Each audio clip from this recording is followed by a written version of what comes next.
Mathilde, bonjour. Bonjour Maïté. Merci de venir témoigner. Donc, alors vous faites partie des jeunes entrepreneurs. Oui, tout à fait. Donc j'ai 33 ans, je viens de les fêter, voilà. C'est bien. Et jeune maman aussi? Jeune maman de 2 petites filles, une de 5 mois, pas tout à fait, et l'autre de un petit peu plus de 2 ans. Alors donc vous avez créé votre entreprise alors dans le domaine de la communication, mais pas seulement en fait. J'ai pas bien compris. C'est le vin qui vous a amené à la communication ou c'est l'inverse? C'est le vin qui m'a amené dans la communication. Alors je suis champenoise d'origine, j'ai toujours bercé dans les bulles. Et puis je me suis expatriée pendant un certain nombre d'années et là-bas, enfin j'étais en Suède, excusez-moi. Et là-bas, systématiquement, on me prenait comme une très belle ambassadrice du champagne et du vin au sens large. Donc je me suis reformée plus tard pour retomber dans le domaine du vin puisque c'était un secteur que j'aimais particulièrement. Et ça vous a donné des idées donc de créer une agence pour faire connaître. Alors quelle est la vocation de votre... Alors voilà, l'idée, donc j'ai retravaillé dans le vin en Suède et l'idée c'était de s'inspirer un petit peu de ce que font les autres pour le ramener au pays et aider les exportateurs, les entreprises françaises à se faire connaître. Voilà, et à pouvoir exporter leur vin. Donc j'ai créé une agence spécialisée dans le marketing du vin.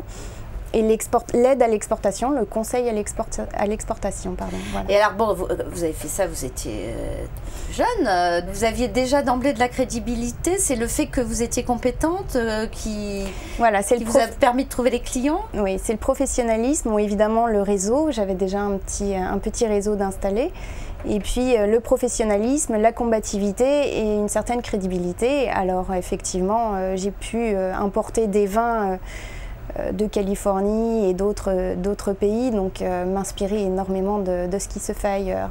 Et ça, cette compétence, elle n'est pas unique, mais en tout cas. Et vous avez fait ça toute seule ou vous avez tout de suite recruté, parce que vous avez des salariés, donc oui. Comment ça s'est passé? Alors, j'ai tout d'abord fait cela toute seule, et puis petit à petit, ça a très bien fonctionné, et j'ai recruté des gens spécialistes dans le graphisme et le design au sens large.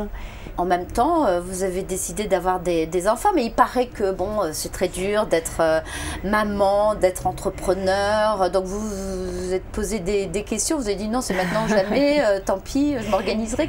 Alors, déjà, j'ai créé ma société, je n'avais pas d'enfants, donc c'était relativement simple, on pouvait travailler H24 sans aucun souci. Quand on a des enfants, effectivement, ça nécessite un petit peu plus d'organisation. Ah bon? Oui.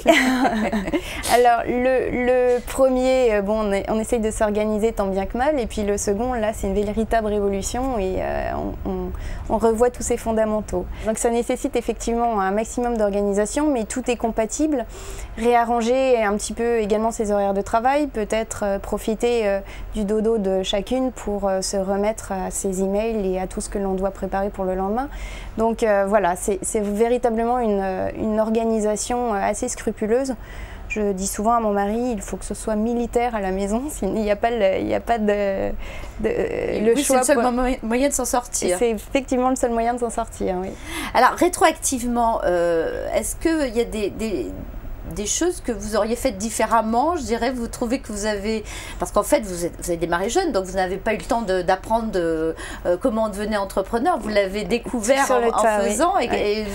Alors, si je devais recommencer l'aventure, sans doute, j'attendrais pas toutes ces années pour embaucher des personnes. Ah, vous avez hésité, comme beaucoup de femmes, justement, à passer le cap. On a vraiment peur, hein, et puis déléguer. Oui. Et puis, on se dit, surtout, je vais économiser le moindre centime. Voilà. Et puis je vais tout faire, mais finalement tout faire, on n'arrive pas à le faire.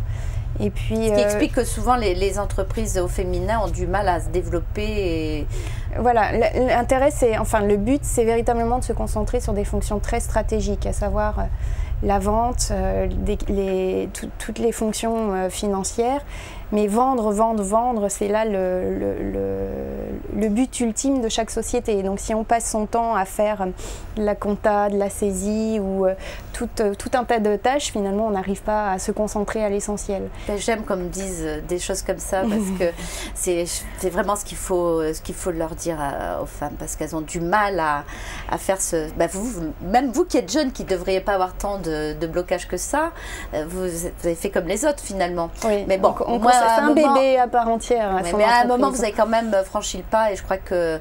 Et puis maintenant, à la limite, je suis sûre que chaque fois qu'il faudra créer un emploi, vous irez de l'avant. Ah, sans hésiter. Si on gagne un petit peu moins ou on s'organise différemment, en fait, le but du jeu, c'est vraiment de dégager un temps suffisamment important pour se concentrer à des fonctions vitales pour l'entreprise. Est-ce que vous avez, vous, par exemple, des inquiétudes actuellement en tant que chef d'entreprise? Donc, vous en avez tous les jours, hein?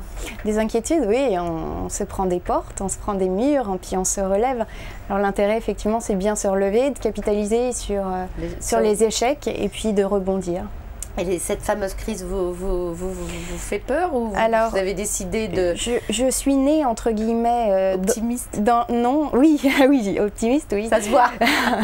Mais mes sociétés sont nées dans la crise, j'en ai deux, c'est pour ça que je dis mes sociétés au pluriel, sont nées dans la crise et en fin de compte, on arrive à rebondir avec beaucoup plus d'agilité que des sociétés qui se sont établies dans des courants économiques à forte croissance. Voilà, on a encore dans ce pays des entrepreneurs qui croient et qui se disent oui, c'est peut-être au contraire le moment d'y aller. Tout à fait. Alors qu'est-ce que vous avez envie de dire, vous, quel conseil avez-vous envie de donner donc à ces femmes qui nous écoutent et qui hésitent à... Je pense qu'il faut véritablement se lancer, il faut arrêter de se trouver des excuses, trop jeune, trop maman, trop occupée, trop vieille. Il n'y a absolument pas de frein, il faut avoir un maximum de motivation, beaucoup de persévérance. Et puis des problèmes, on en rencontre tous les jours, quel que soit son niveau d'éducation, quelle que soit la formation que l'on a eue. Et il faut savoir trouver les solutions et voilà, être battante et positive et affronter les obstacles avec le sourire. Alors vous qui avez été assez longtemps en Suède, on est bien en France finalement? Ah, on est très bien en France, bien sûr. Je ne serais pas revenue, j'avais un maximum d'efficience en matière lumineuse. Donc je suis revenue et oui, il y fait très bon vivre, surtout dans le sud de la France. Merci beaucoup Mathilde. Merci à vous, Maïté. Et puis bonne continuation. Merci.